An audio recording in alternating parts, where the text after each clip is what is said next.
What's good, everyone? Welcome back to another episode of the JuiceBox presented by Lock City. Today we have a Four Nations NHL podcast, but before we get into it, we have a brand new sale running right now. That's right, 70% off your first 3 months of Lock City, which applies to both the weekly and monthly plan. Be sure to use code SPRINGFEVER at checkout to apply the 70% off and to get immediate access to the Discord. All right, let's get into this. We have the Four Nations final Thursday with puck drop at 8 p.m. Eastern. This has been quite the tournament, to say the least. A lot of people were skeptical on it. It was a replacement for the All-Star game, so people thought that the players were gonna play in the same kind of pace as the All-Star game, which is similar to the NBA All-Star game, which is no effort at all. But we were clearly proven wrong. Day one of the tournament, Canada and Sweden gave us an absolute thriller in a 4-3 overtime special. Day two, USA put a whooping on Finland, 6-1. So, like I said, that was proven wrong pretty quickly. Day one of the tournament, these guys came in swinging, and they were showing that that the best of the best really means something here to them. They were going all out. Obviously, the most notable game that we've had so far was USA versus Canada in Montreal. That was a very close game, upsetting for me to see the final result, but a close one with USA getting an empty netter to cement a 3-1 lead to close out that game. Definitely, in my opinion, probably the most exciting game of this tournament so far. Not only because of the rivalry history, because of these two countries in this sport, but the fact that we saw 3 fights in 9 seconds on an international stage. Like, I don't recall ever seeing a scrap in an international tournament in my lifetime. So that was something special. I was up, I was screaming, I was throwing with them. Like, it was something, man. That was really great to see. So clearly representing these countries, it means a lot to these boys, as it should. So I'm happy, and a lot of hockey fans and a lot of new fans are very happy to see the competitiveness in this tournament. You know, they're not taking it like it's the All-Star game. They're going all out, and they're showing that they want to win. Looking back as well, Saturday also showed us a 4-3 win for Finland. That was over Sweden. That put them in the race with Canada to meet USA in the finals once again.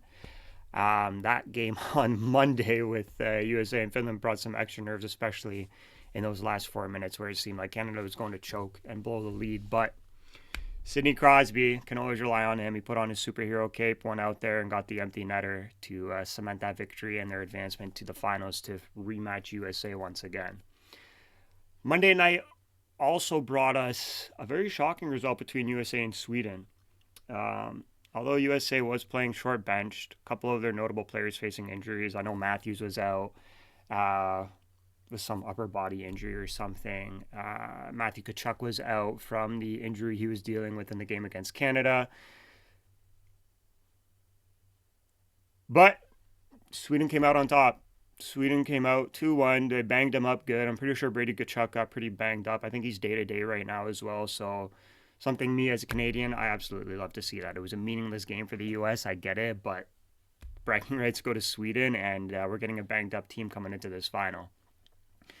So, looking at Thursday, we are definitely sure to have another banger of a game on our hands. I don't think we'll see 3 fights right off the bat, but I think there's high potential to see at least one, and I think we'll see that pretty early on in the game.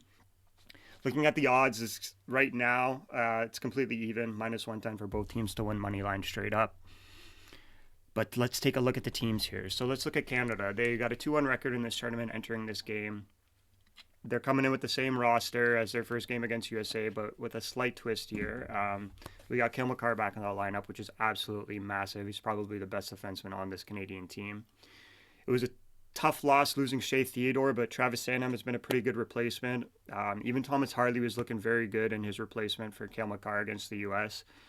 I don't know how the ruling is on replacement players and whatever in this tournament. It's been very confusing. I'm not going to lie. I'm not even going to bother diving into it because one day I hear one thing, the next day I hear another.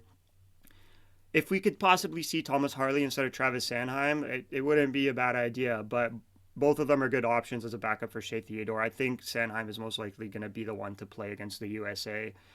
He's been playing since Theodore got injured, so, and the ruling as well. I think yeah, we'll probably see Sanheim in. Looking at Canadian goaltending, I don't even want to talk about it. I don't even want to look at it. Like Logan Thompson and Mackenzie Blackwood got absolutely snubbed in selections for this, but that's a conversation for another day. As much as I think Canada should have played Aiden Hill much earlier in the tournament because it's obviously too late at this point, they're going to stick with their guy Jordan Binnington. He's been confirmed to be in net for this finals. He's been their starter since game one. It just makes sense to keep that guy in. It shows confidence in your goalie, your team, and taking him out will show that lack of confidence. And you never know, it could get into some players' heads, and they could take advantage of Canada with that. So I don't know. I don't know. Me personally, I think it should be Aiden Hill from the start, but we'll see what Binnington has. He's been pretty good. Let up a couple easy goals, 5 holes there, 5 holes there. Like, I don't know, but yeah, as you can tell in the tone of my voice, I'm stuttering here because it truly, truly makes me nervous. So let's move on. Let's stop talking about him because I can't anymore. The USA, entering this one also with a 2-1 record in this tournament. In their game against Sweden, like I said, they sat McAvoy, Matthews, and Matthew Tkachuk. Like I said before, it's also worth noting that Brady Tkachuk got pretty banged up. I think he is day-to-day, but as per their coach, all except McAvoy are expected to play on Thursday. McAvoy has been dealing with a shoulder infection and a significant injury to his AC joint, I believe. They say his conditions have been improving. He's been in the hospital on IV in Boston. From other reports I've been reading, they've been saying, yeah, his condition has been improving, but I do not think we will see him in this game. I'm pretty sure it's confirmed he will not be in this game. Which puts Jake Sanderson in his spot. This is a huge loss for USA. McAvoy, I'd say, is probably the best defenseman on their lineup. I don't know. He was throwing the body really, really well in that game against Canada and making his presence known. So I think that's a huge loss for USA. Looking at their goaltending, it truly doesn't matter who they put in net. This team has 3 of the best goalies in the league. But I'm pretty certain they've already confirmed Connor Hellebuyck will be in net as they rested him in the game against Finland. I think they had Jake Ottinger in net for that game, which is also a great selection as well. So two of the top goaltenders in the league. I believe they had Jeremy Swayman on the backup too. So 3 of the top goaltenders in the league. I don't know. Goaltending doesn't seem to be an issue for them. Looking at this deeply, Canada faces, once again, probably the most complete team in this tournament. USA, from their office, their goaltending, like I said, they're the most complete team in this tournament, but Canada has clearly shown that they can hang, and they're 2-1. Sorry, they kept it 2-1 for majority of the game until they pulled the empty netter to try and tie it up with USA scoring that empty netter. So they can show that they can hang. I don't know. I truly do not know who's going to come out on top of this one. It's really, really tough to decide. Even the bookmakers keeping it completely even at minus 110 odds, they're having a hard time deciding. Like, this is the most evenly matched game of the tournament. It's great that we get to see a rematch in this. But yeah, like I said, I do not know who's going to come out on top of this one. Obviously, my heart wants to say Canada.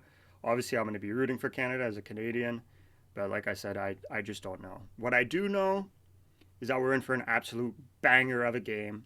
So if you haven't already, clear that schedule for 8 p.m. Eastern on Thursday night. Get your snacks, get your drinks, and get ready to tune into what should be another classic game that a lot of hockey fans should be talking about for years to come. So if you haven't already, be sure to join us at wap.com/LockCity. We are currently running a sale right now, 70% off your first 3 months with code SPRINGFEVER. You'll get access to all of my picks for this game Thursday night, as well as picks for NBA games and the upcoming March Madness tournament. So be sure to utilize that code before it runs out and get into it, guys. So from everybody here at Lock City, this is Munz signing off. Hope you guys have a great day.